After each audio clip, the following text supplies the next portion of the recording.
Tony DeWitt here, Missouri appellate attorney and a guy who likes to make the law make sense on YouTube.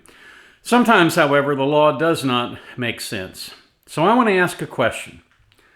Would you go somewhere where you weren't wanted? Would you stay somewhere where you weren't wanted? I'll talk more about that in just a second.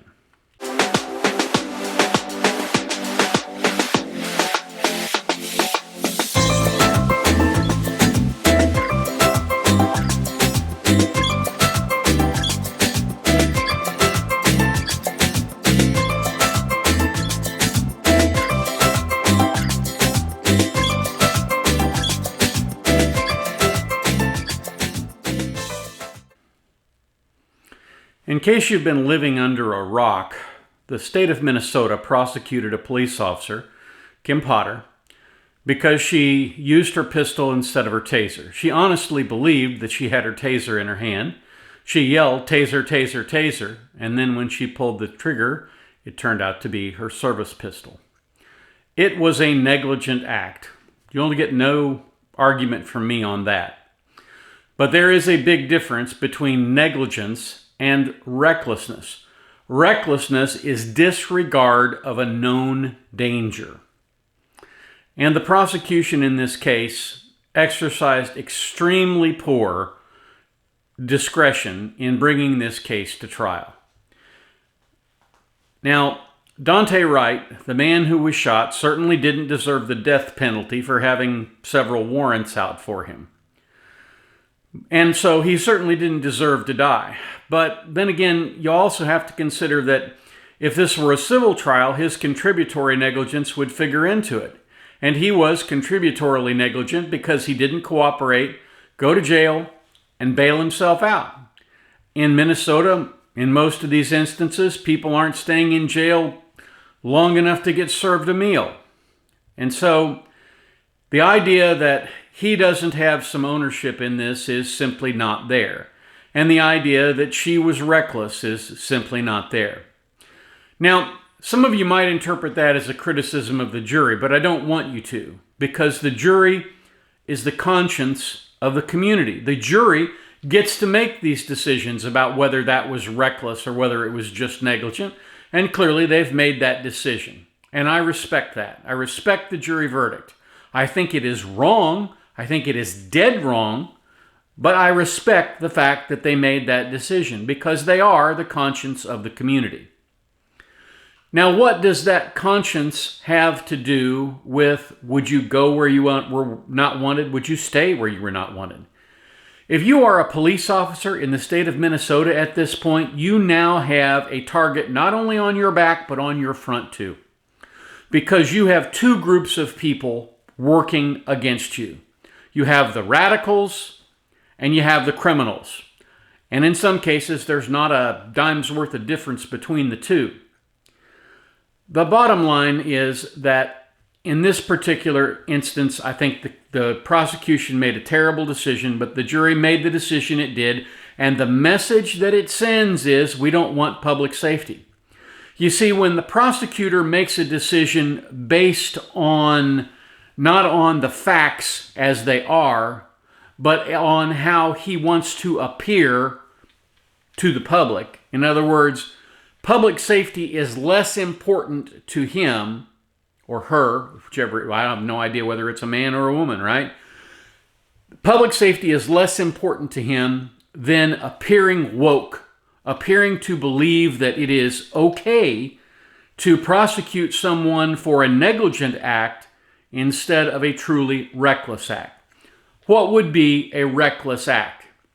In this instance, if Officer Potter had been under the influence of medication or narcotics, if she'd been having a diabetic problem, any of those situations, she should have called for backup, and it would be better to let somebody go than to put her life and another person's life at risk. She had another officer with her. She could have allowed him to take the lead on that. All of that would have been fine if she was indeed impaired, but she wasn't. If you're impaired and you make bad judgments when you're impaired, then you know that is reckless because you are disregarding a known danger, right? But when people who make policy on the basis of how it looks as opposed to how it is, that is a huge red flag waving. And what it means is that if you're a law enforcement officer in Minnesota, pretty soon you're going to be packing your stuff and you're going to be moving down south to Alabama, Florida, Mississippi, Texas, someplace where those police officers are respected and their work is recognized as being both difficult and dangerous. Now, there's been a lot of talk about official immunity and whether or not that should be scrapped. And I believe the threshold should be lowered for official immunity. In other words, I don't believe that the state or the federal government should get a free pass on damages because someone is a police officer. Because I believe if you're negligent, you're negligent. But in terms of criminal prosecution, absolutely there should be some gradation of official immunity or immunity of some sort as it applies to that.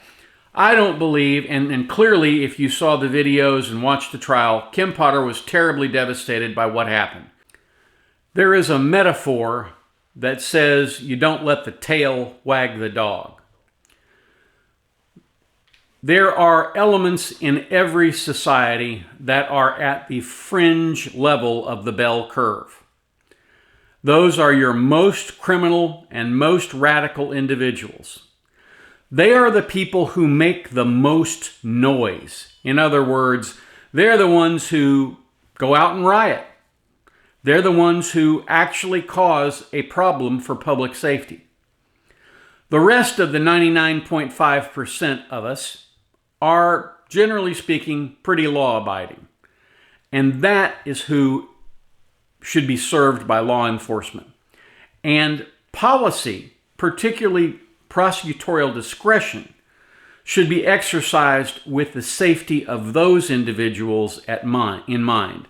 And it should not be exercised in order to keep silent the radical element that A, doesn't vote because it doesn't believe in voting. It believes it should just be able to take whatever it wants.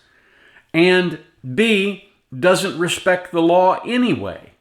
So, again, this is kind of a rant this morning, and I apologize for that. When juries make decisions like this, they need to understand that they are not just sending a message to the person who's on trial. They are sending a message to the community at large. Because when you make police officers scared to do their job, the people who get hurt are the people who pay all of those individuals' salaries. The 99% of us who are out there working every day. So that's my thoughts on the Kim Potter trial. I hope that you found this interesting, educational, informative. I'm sure there will be people who disagree.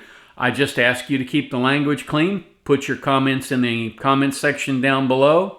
And if you haven't already, please go over and subscribe to our channel so that you can be notified whenever we release a video here on this channel. Thank you so much for watching and have a terrific day. I'll see you on here next time.